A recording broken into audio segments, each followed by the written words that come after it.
Good afternoon, distinguished members of the press, ladies and gentlemen. By way of background, the Monetary Policy Committee, MPC, met on the 21st and on the 22nd of November 2018 amidst a resurgence of global inflationary pressures, increased fragilities in the global financial markets, weakening crude oil prices, and continuous capital flow reversal and moderate currency depreciations, especially in the emerging markets, as well as strengthening US dollar and subdued global economic growth outlook. The committee appraised recent developments in the global and domestic macroeconomic and financial environments, as well as the economic outlook for the first half of 2019. In attendance were 11 members of the committee. Global economic development. The committee noted the contraction in global output, underpinned largely by escalating trade tensions resulting in widespread uncertainty and waning investor confidence. Consequently, global growth in 2018 has been downgraded to 3.7% from the earlier projection of 3.9%. Growth softened in major advanced economies in the third quarter of 2018, and in the emerging and developing economies, growth remained divergent, reflecting a combination of country-specific factors. Thus, growth in the advanced economies is expected to remain at 2.4% in 2018, supported by strong output growth of 2.9%. The U.S. expansionary fiscal stance, strong wage growth, and continued inflow of capital into the US dollar denominated assets are expected to provide the impetus for growth. In the United Kingdom, growth remained weak, hampered by uncertainties around the Brexit negotiations. Growth in the euro area, projected at 2.0%, appears to be subdued by low domestic aggregate demand amidst relatively high unemployment and reduced global trade. In the emerging market and developing economies, growth was revised downwards to 4.7% from the earlier projection of 4.9%, largely in anticipation of a slowdown in China as it is confronted with an adverse external trade environment. Overall, the downside risks to global economic activity remained elevated financial fragilities and policy uncertainties, the gradual erosion of rule-based multilateral trading system, tighter financial conditions with latent disruptive portfolio adjustments, increased capital flow reversals with potential for heightened exchange rate depreciation, and some volatility, fiscal fragilities, and increased debt burden, geopolitical tensions, and increasing depressed aggregate demand in some countries. These factors will continue to shape development for the rest of 2018 and into 2019. The MPC also noted that monetary policy in most advanced economies, particularly the United States, continued on a path of normalization in view of strong wage growth and declining unemployment. The Bank of England hiked its policy rate in August 2018, while the European Central Bank, ECB, has given guidance to terminate its assets purchase program in December of 2018. The committee was concerned that these developments will, in the medium term, accentuate capital flow reversals from emerging and developing economies, including Nigeria. Domestic output developments. Committee noted the positive outlook for output growth, evidenced by the manufacturing and non-manufacturing purchasing managers indices, which stood at 56.8 and 57.0 index points, respectively, in October 2018, indicating expansion for the 19th and 18th consecutive months. This was attributed to the stability in the foreign exchange market, implementation of the 2018 capital budget, and the ongoing intervention of the Central Bank of Nigeria in the real sector of the economy. However, the recent incidents of flooding across the country and the impact of herdsmen attack on farming activities could affect output growth for the rest of the year. Overall, the committee believes that even though output recovery remains fragile, the effective implementation of the 2018 capital budget, relative improvement in power supply, progress with counter-insurgency in the northeastern and sustained intervention by the CBN in the real sector will improve the investment climate and reduce unemployment. Consequently, the MPC reaffirmed its support for all initiatives designed to stimulate domestic output and growth. Developments in money and prices. The committee noted that broad money M2 grew by 6.52% in October 2018 over its level at the end of December 2017 and annualized to a growth rate of 7.82%, which was below the provisional benchmark of 10.48% for 2018.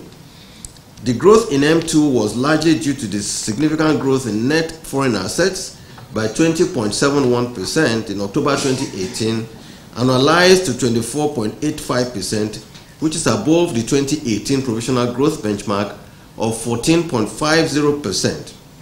Credit to the government and net domestic credit expanded by 7.43 and 2.71% annualized to 8.92 and 3.26% respectively, but below the annual benchmark of 13.1 and 17.4% respectively. Credit to the private sector grossly underperformed as it grew by 1.494% annualized to 2.33%, below the 2018 benchmark of 12.4%. The underperformance of the monetary aggregates was of concern to the MPC, which urged the CBN to ensure improved credit delivery to the small and medium-scale industries, particularly to the unbanked, urban, and rural populations. The committee noted the benign performance of inflation, as headline inflation year-on-year decreased to 11.26% in October 2018 from 11.28% in September 2018 after 2 consecutive months of marginal increases. The drop in the headline inflation was driven by food inflation, which moderated to 13.28% in October from 13.31% in September 2018. Core inflation, however, inched up marginally to 9.9% in October 2018 from 9.8% in the previous month. On a month-on-month basis, headline and food inflation also moderated to 0.74 and 0.82% in October and from 0.84 and 1% in September 2018 respectively, while core inflation increased from 0.64% in September 2018 to 0.8% in October 2018. The committee noted that the moderation in inflation was largely seasonally driven and was therefore unsustainable, as prices were expected to peak towards the end of the year. However, the MPC observed that the near-term upside risks to inflation remained: the disruption of agricultural production and distribution arising from flooding, insurgency in the northeast, herdsmen and farmer crisis, high cost of energy, anticipated spending in the run-up to the Christmas festivities, and campaign-related spending towards the upcoming 2019 general elections. Accordingly, the committee enjoined the appropriate authorities to continue to address these challenges and to sustain the implementation of the 2018 budget and the Economic and Recovery and Growth Plan of the federal government to ameliorate the supply-side constraints. Money market interest rates oscillated throughout the review period, reflecting fluctuations in banking system liquidity. Interbank call and open buyback rates, which stood at 16 and 17.08% on September 26, 2018, declined moderately to 14% and 16.31% respectively on October 24, 2018. On average, interbank call and OBB rates rose from 8.68 and 7.64% in September 2018 to 14.18 and 13.93% respectively in October 2018, closing at 10 and 9.72% in November 21, 2018. The developments in the net liquidity positions and flows, which culminated in higher market rates, reflected the impact of higher risk perception in the market, withdrawals from the banking system for monthly statutory disbursements to states and local governments, open market operations sales, and foreign exchange interventions. The average Naira exchange rate remained relatively stable and converging at both the borrowed exchange and the investors and exporters window segments of the foreign exchange market during the review period. The exchange rate at the investors and exporters window opened at 364 Naira to the dollar and closed at 363.9 Naira to the dollar, with a daily average of 363 Naira.87 to the dollar between September 26th and November 16, 2018. At the broad exchange segment, the exchange rate opened at 360 Naira to the dollar and closed at 361.85 Naira to the dollar, with a daily average of 360.98 Naira to the dollar over the same period. The relative stability in the foreign exchange market, the MPC noted, was attributable to the sustained policies of the bank to increase the supply of foreign exchange from the autonomous sources. Gross official reserves decreased from $42.6 billion at the end of September 2018 to $41.53 billion on 16th of November 2018. Committee noted the bearish trend in the equities segment of the capital market during the review period. The all-share index decreased by 8.7% from 34,848.45 on August 31, 2018 to 32,058.28 on November 16, 2018. Similarly, market capitalization decreased by 8.72% from 12.72 trillion to 11.7 trillion during the same period. Relative to the end of December 2017, the indices decreased by 19.29 and 16.32% respectively. These developments largely reflect the sustained profit-taking activities by portfolio investors as foreign yields become increasingly more attractive abroad. The MPC, however, believes that this trend will reverse in the medium term given the current efforts at further improving investor confidence and the relative stability in the investors and exporters window of the Nigerian foreign exchange market. Overall outlook and risk. Forecasts of key macroeconomic variables indicate a positive outlook for the economy during the fourth quarter of 2018. Committee expects that the effective implementation of the Economic Recovery and Growth Plan and the 2018 budget, improvements in the security challenges, enhanced flow of credit to the real sector, and stability in the foreign exchange market will redirect the economy on a path of inclusive and sustainable growth. Improvements in productivity in the oil and the non-oil sectors are also expected to drive output growth in the medium term. The committee, however, acknowledged the downside risks to this outlook to include reduced portfolio inflows, absence of fiscal buffers, low domestic credit, and weak aggregate demand. The inflation outlook suggests continued but moderate inflationary pressure to the end of 2018, based largely on increased consumer spending for the Christmas festivities, election-related spending, and increased pace of implementation of the 2018 federal government budget.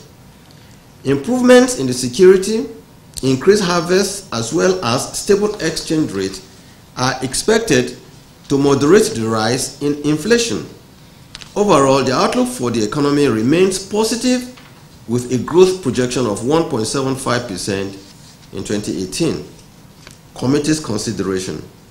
Committee assessed the macroeconomic environment in 2018 and noted the modest stability thus far achieved in domestic prices, output growth, and the financial system. Committee noted that the economy was on the right path, but some key sectors continued to experience significant challenges. The MPC, however, expressed concern about the tepid growth expectations and growing uncertainties in the global financial markets arising from the poor perception of the Brexit deal by the British politicians, the continuing trade war between the US and her major trading partners, as well as the commencement of US sanctions on Iran. The committee believed that although the domestic economy was recovering modestly from recession, however, the recovery was tepid and efforts should be stepped up to strengthen the domestic aggregate output and demand. In this regard, the committee urged the bank to deepen and broaden access to finance to high employment elastic sectors with particular emphasis on small and medium scale enterprises. Committee called on the bank to extend the success recorded under the Anchor Borrowers program to other items including fish, palm oil, and etc. by introducing more stringent measures to curb access to foreign exchange for products that can be produced within Nigeria. The MPC welcomed the moderation in inflation in October, reflecting declining food prices. The committee believes that given the negative output gap, the proposed increase in the national minimum wage would stimulate output growth due to prolonged weak aggregate demand, due to salary arrears and contractor debt. Consequently, its impact on aggregate price level will be largely muted, given that monetary aggregates have largely underperformed in fiscal year of 2018. In addition, the prevailing stability in the foreign exchange market would continue to moderate pressures on the domestic price levels. The MPC noted the improvements in the financial stability indicators, including non-performing loans, capital adequacy, and liquidity ratios of the deposit money banks. It urged the bank to sustain its surveillance over the banking system by taking prompt corrective measures to further improve stability in the system. The committee also called on the fiscal authorities to build significant buffers to strengthen the efficacy of monetary policy. Overall, the Monetary Policy Committee considered the options of either to loosen, hold, or to tighten. The committee continues to hold the view that although loosening would encourage the flow of credit to the real sector, help in reduction of the aggregate cost of credit and spur business spending and investment, thereby reinforcing the CBN's support for output growth and economic recovery, it however believes that doing so would reverse more rapidly the gains of price and exchange rate stability achieved so far, given the liquidity impact that would entail. The ensuing liquidity will exert pressure on the exchange rate in the light of increased capital flow reversals arising from monetary policy normalization by the US Fed. This will further depress the capital market. As for tightening, the MPC holds the view that while tightening will strengthen the stability of the foreign exchange market because of its dampening effect on the demand for foreign exchange, it was however convinced that this would simultaneously dampen investment growth, widen the output gap, depress aggregate demand, and weaken output growth. The MPC recognizes the fact that it had held the policy rate and other policy parameters constant over the last several meetings. Committee underscores that by holding its policy positions constant over this period, it has confidence in the various policies and administrative measures deployed by the bank, which have resulted in the moderation in domestic price levels and stability in the foreign exchange rate. Thus, a hold position is an expression of confidence in the policy regime, given the gradual improvement in both output growth and price stability. On this premise, the downward risks to growth and upside risks to inflation appears contained. Committee's decision. In the light of the above, the MPC decided by a vote of all 11 members present to hold. In summary, the MPC voted 1 to retain MPR at 14%, 2 retain the asymmetric corridor at plus 200 and minus 500 basis points around the MPR, 3 retain the CRR at 22.5%, and 4 retain liquidity ratio at 30%. I thank you for listening. Thank you, the Governor and the Executive CBN and MPC. My name is Emeka and it is the Administrator. Going through your speech, sir, what is dominant there, one of the dominant things, the external threat is like the normalization of policies in the United States, UK, also in European zone. It's very much around us.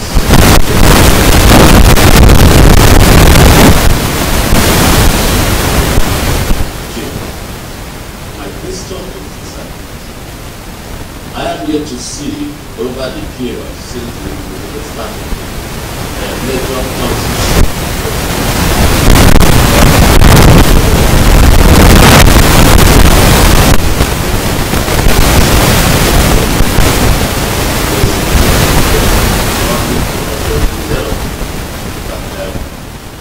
going forward. These are the lessons learned on the impact of such major policy shifts. Mr. Governor, my name is Godwin Emefiele. The vote of last week, Nigeria is so worried about the comment by two members of the US and the UK over the MTN transaction. And during the last briefing, you promised that you were going to give us an update. Essentially, what they were saying was that it appears the CBN was they were sleeping on their regulatory goals and reacted at a time that seemed to have created some upset in the economy, and which affects maybe prospective investment in the economy. So, would you react as to why the CBN kept so late, close to about 9 years before the intervention at the time that they did the product?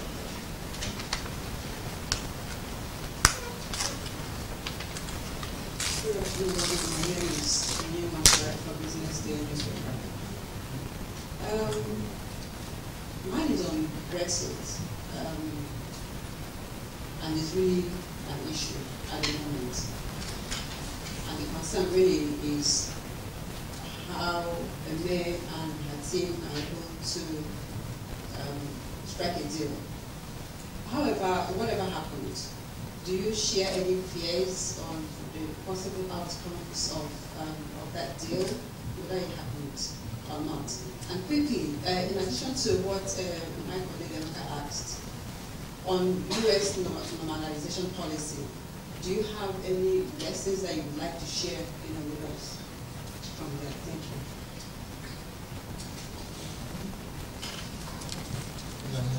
Thank you very much. Mr. Governor, my name is Mark Simon from Leadership Instruments. At the last MPC briefing, the MPC did raise concern that there are indications that Nigeria will slip, the Nigerian economy will slip into recession if some things are not done. I just want to ask if those indications are still there, those indicators are still there, and if they are still there, what would you say should be done again? Thank you. I think that's okay. The very last one. Good afternoon. My name is Ralia Tadineko from Classic FM. My question is about the upcoming elections. Are there any stringent measures in place being put by the Apex Bank to curb excessive borrowings by banks to fund political. Major policy shift in this regard, and what are our plans, as well as lessons learned from this. Well, I think the normalization, like some of us may know, is a policy arising from the process of raising rates so as to attract investments back to the United States. Those flows that left the United States during the period of quantitative easing are now returning back. And what that means is that the impact has been, I would say, very adverse, particularly on the emerging and frontier markets, where these funds flowed at the beginning of the period of quantitative easing. And the truth is that on most of the emerging market economies, we have seen these countries lose not just also reserves, but they have suffered what I can call a substantial depreciation in their exchange rate. For Nigeria, the impact, in our view, and the Monetary Policy Committee actually did review that the impact on Nigeria has been somewhat moderated, given that we have been able to achieve a stable exchange rate over this period, and also we have also not lost reserves. If we have lost, I would say just very marginal amount that we have lost. What actions did we take specifically? The Central Bank of Nigeria took a number of foreign exchange management intervening actions, but most potent of which is the investors and exporters window, which we introduced in April 2017. What we did with that market is to open the market to say, look, we want to be very transparent, and that people should be free to import and export currencies and deal legally and legitimately in their foreign exchange transactions in Nigeria. That, to a very large extent, has helped in building the confidence in the Nigerian foreign exchange market. In that process, we saw a lot of flows, substantial flows, into the Nigerian market, to the extent that at a point, we started to buy dollars into our reserves, and also complemented by the fact that we had positive upside in the area in crude prices. We saw reserves going to about 47.5 billion dollars. This has helped us, because what that meant is that when it was tough, we learned a lesson that, look, it is nice to save for a rainy day. And now that there is some external shock confronting all emerging and frontier markets, I would say we have been able to substantially withstand this shock, and hence we've seen the stability in our exchange rate, as well as suffered very minimal loss in our reserves. Unlike the previous time period between 2015 and 2016, when the shock was very massive and adversely impacted on Nigerian economy and the foreign exchange market, during that time, we saw zero inflow of flows. Till today, notwithstanding the fact that the US Fed normalization program is going on, we still see reasonable flows into the country, rather than a completely dryness in the flows into the country. This has helped, and it all as a result of the confidence that the foreign investor community has had on our policies, and the fact that they can read between the lines, they can see us, look us in the eyes, and they can say, look, there is no surprise element in everything that we do, everything that we do. We have been extremely transparent in the process, in the foreign exchange management process, in the way the market has been operated. Like those days, no one will ever say that the central bank intervening in price determination or any sort of these practices, and it has helped to boost the confidence. That is as it affects. In the area of output demand, the central bank took also some very good actions in the area of reining in inflation. The Monetary Policy Committee adopted a policy of tightening, and like you may have heard in the process of reading the communique, we've tried as much as we to use both OMO as well as administrative measures to keep the market tight, ensure that the size of liquidity we have in the market is what we think is optimal to run the economy in a way that we've been able to rein in inflation from 18.72% in January of 2017 to 11.2% that it is today. We've taken a couple of other unconventional monetary policy approaches through our interventions in agriculture, in the manufacturing sector, to at low interest rates at a time when some of our deposit money banks were not showing interest because most of their interest were diverted more into the risk-free assets. We decided to intervene in what we consider to be priority sectors of the economy: agriculture, manufacturing, SMEs. And indeed, we would eventually still unfold more measures to improve access to credit, particularly for the small and medium enterprises. And with this will be unfolded in due course to ensure that when we say that we have intervention for small, micro and small enterprises, what we hear sometimes is that, oh, is this program available? We are not able to access it. We've seen and observed situations where people who are in rural communities are unable to access credit, and we are determined to ensure that it's not everybody that must knock at the door of a branch manager to be able to access credit. You should be able to do so with minimal stress, and in fact, we will continue to deploy some of the programs that we have put in place under the Anchors Growers program to achieve access to credit to our smallholder farmers, particularly in our rural community, because we feel that these are the areas that truly require this support. And with they being happy with access to credit, we know that the wealth in rural communities will be enhanced, will be improved, and from there we can see to the growth of our economy. Premium Times talked about Nigeria worried about the MTN issues and the rest of them, where that it took 9 years. Well, you must know that issues like these, there are several issues involved in this matter. Issues of whether capital politician CCIs are issued in 24 hours and several others. So these issues were dealt with over the period. But of course, the one that appears to have generated the kind of attention that we didn't think they should generate is the issue of repatriation. But let me say this, that it is better for you to be slow in taking some of these decisions, but when you take them, you know that they are potent and that there is rationale for those decisions. I repeat, there is rationale for the decision we took because we expected certain documents to be submitted. Those documents have now been submitted. We are in a process where we are saying these matters will be resolved.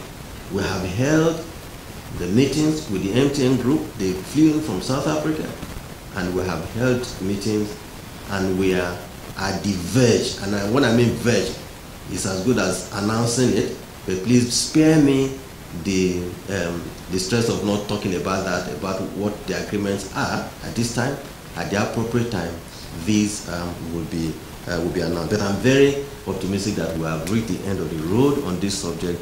And I repeat, and I will continue to say so, that the sanctity of the CCIs that are being issued by our banks to foreign investors remains sacrosanct, and no other company is being investigated on the issue of CCI.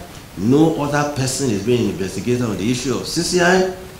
This is an isolated matter, but I must also say that there have been foreign investors in Nigeria, Unilever, Nigerian Breweries, Guinness, all of them have been foreign investors who have been carrying CCIs for over 50 years.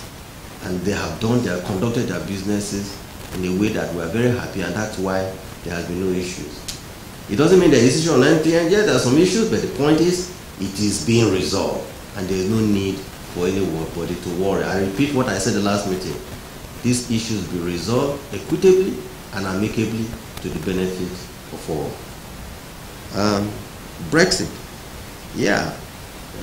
It's a decision about the economy of Britain, and whatever the impact will be, I think we also have a responsibility to see to it that we put in place policies that will shield and protect our country, our economy. Our ultimate at this time, the challenge remains reducing inflation, building reserves, keeping exchange rate stable, and growing the economy to improve output, both agricultural and manufacturing output, for the benefit of our people, making sure that our poor people are able to access credit at single-digit interest rate, because those are the directions through which we can achieve truly the growth that we so badly desire. Thank you.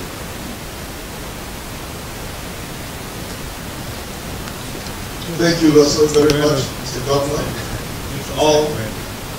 All the questions have been exhausted. He's asking me about election spending. Let me tell you, on election spending, I think I might as well say this. We have had meetings with the banks, and we have told them to be very careful and wary. Money laundering issues may arise, and having advised them to be very careful on money laundering issues, I believe they will be careful themselves, because they've been told that if they are caught on issues like this, that they will be heavily penalized. On lending, of course, when you say banks lending to politicians, banks have their risk acceptance criteria and all that. I don't think that the banks will do that at this time. Everybody must have learned their lesson, and I think the right thing is just for everybody to go about conduct their business. But we as Central Bank are waiting behind and watching that when things go wrong or about to go wrong, we will deal with it as appropriately as possible. Thank you. Thank you, sir. I think that is very satisfying.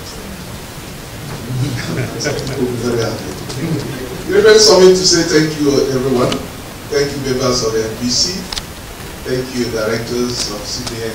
Thank you, the people for which we are here.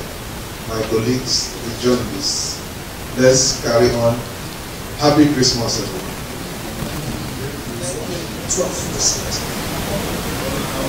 All right, so we'll see you again.